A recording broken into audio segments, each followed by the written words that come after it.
नमस्कार. आज भाद्रपद शुद्ध एकादशी. संत ज्ञानेश्वरांचा एक अभंग पाहणार आहोत. रूप पाहता लोचनी सुख झाले हो साजणी, तो हा विठ्ठल बरवा, तो हा माधव बरवा. बहुत सुकृताची जोडी, म्हणून विठ्ठली आवडी, सर्व सुखाचे आगरू, बाप रखुमा देवीवरू.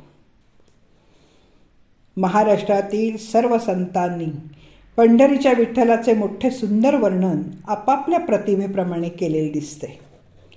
पण त्याच्या मुळाशी असलेला विठ्ठल भक्तीचा प्रभाव, प्रेमभाव, भक्ती यात मात्र कोणीही कमी नव्हता. सुंदर ते ध्यान उभे विटेवरी, म्हणून विठ्ठलाचे नाव न घेता तुकोबांनी साक्षात विठ्ठल समोर उभा केला. तो त्यांचा ध्यानाचा अभंग म्हणून खूपच प्रसिद्ध आहे. तसाच एक अभंग तुकोबांनी रूपाचा म्हणून लिहिला असून राजस सुकुमार मदनाचा पुतळा अशा सुंदर शब्दाने न पाहिलेल्यांच्या पुढेही उभा केला. असा विठ्ठल त्यांनी वर्णिला. तुकारामांच्या या दोनही अभंगात कुठेही विठ्ठलाचे नाव नाही, तरी हा विठ्ठल आहे हे ओळखू येण्या इतपत उत्कृष्ट शब्दचित्र उभं केलंय. तुकारामांची भक्तिभावना या दोन्हीत ओतप्रोत भरलेली दिसते. या दोन प्रसिद्ध अभंगाच्या आधी श्री ज्ञानेश्वरांनी रूपाचा म्हणून अभंग लिहिला आणि तोही अतिशय गोड झाला आहे. सुख झाले वो साजणी या चरणाने स्त्री सुलभ वाक्यामुळे कमालीचा गोडवा आला आहे. एक सखी दुसरीला म्हणते, बरं का ग सखे साजणी, ह्या जगावेगळ्या विठ्ठलाला पाहिले आणि मला त्या क्षणी नुसत्या डोळ्यांनाच नाही तर सर्वांगालाच महान सुखाची तीव्र जाणीव झाली. माझ्या तनाला मनाला एक वेगळीच अशी सुखाची तृप्ती लाभली. काय सांगू, मला कसेसेच होते. पण सांगते, विठ्ठल फार चांगला आहे गो, तोच हा माधव आहे, तो फार फार चांगला आहे. प्रत्यक्ष डोळ्यांनी त्याला पाहण्यासाठी खरं तर पूर्वजन्मीचं मोठं पुण्य असलं पाहिजे. त्या अपार पुण्यामुळे त्या सुंदर रुपड्याला पाहून माझ्या मनाला तो आवडू लागलाय. किती म्हणून या विठ्ठलाबद्दल, माधवाबद्दल तुला सांगू.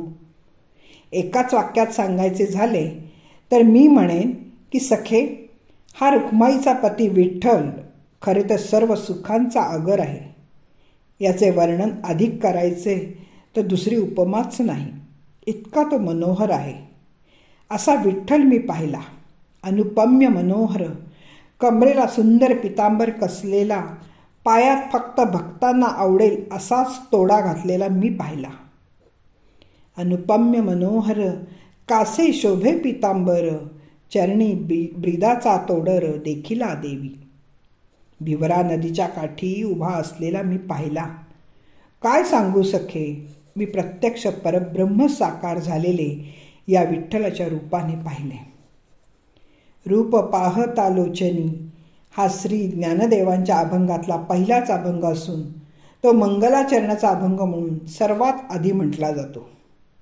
त्याचबरोबर ग्रंथाचा आरंभही मंगलाचरणानेच करावा असा कवींमध्येही संकेत रूढ झाला आहे. या मंगलाचरण आपल्या इष्टदेवतेचे स्मरण करून श्रद्धापूर्वक वंदन केलेले असते आणि आशीर्वाद मागितलेले असतात. श्री ज्ञानेश्वरांनी आपल्या 2-3 अभंगातून आपले आराध्य दैवत श्री विठ्ठलाचे गुण आणि रूप वर्णन करून परंपरेचे पालन केले आहे. श्री ज्ञानेश्वरांच्या या अभंगाच्या शेवटी बाप रखुमा देवीवरू असा उल्लेख करून कदाचित विठ्ठल रुक्मिणी बरोबर आपल्या मातापित्यांचेही स्मरण करीत असावेत.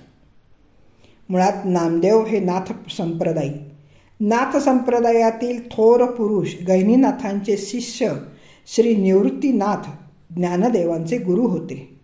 पण पुढे दोघांनीही शिवोपासने इतकेच वैष्णव भक्तीलाही महत्त्व दिले आणि विठ्ठल भक्तीचा, उपासनेचा आदर करून शिवहरीचा समन्वय घडवून आणला. ज्ञानेश्वरी ही श्रीकृष्णमुखीच्या गीतेवरील भाष्य. त्या कृष्णाचे रूप विठ्ठल त्यांनी सर्वांसाठी सुंदर रूपात वर्णिले आहे. अहो देवा कृपामूर्ती गुणसंपत्ती निधाना असं निळोबा पण म्हणून गेले आहेत. धन्यवाद. मी पल्लवी कुलकर्णी. नमस्कार.